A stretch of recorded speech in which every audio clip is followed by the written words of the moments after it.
Here's a video of somebody that switches off his ratings and then tries to debunk Peter Schiff's theory by by the following comments. That any psychologist can explain to you is called projecting.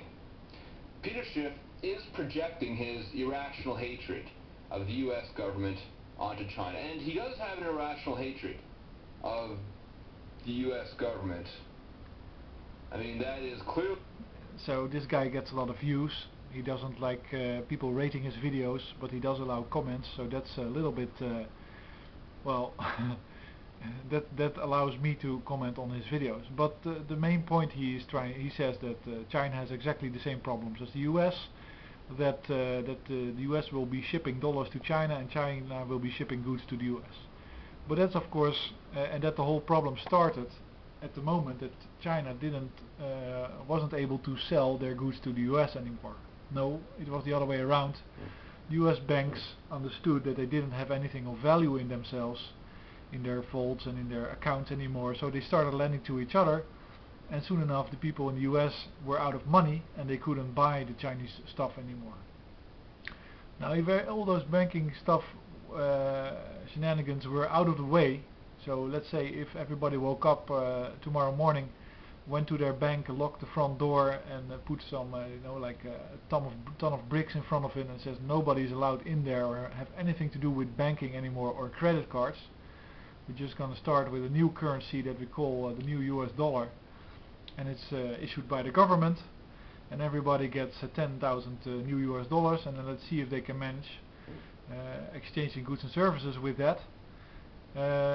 Then you would still have a problem, which is in the US, if you want to have a bicycle, you have one bicycle manufacturer. In China, if you want to have a bicycle, you have 10 bicycle manufacturers. In the US, if you want to have a television, you might find that you have very, very little television manufacturers. In China, you might find that you have 100 factories that can make televisions, and you can go on like that. China has the production capacity at the moment, and that's very important. And also, if you look in the US and you want to have steel, or you want to have copper, or you want to have zinc or aluminium or whatever you need to make something, you'll find that you have very little of it. It's all in the stuff that you have, but there's not a lot in stock. And your dollars, well, you just decided to no longer use them, as the rest of the world might decide in the next few months. China, on the other hand, has huge stocks. They have accumulated stocks. They have been buying like a maniac for the last half year. Copper, zinc, aluminium, gold, silver, everything they need to manufacture.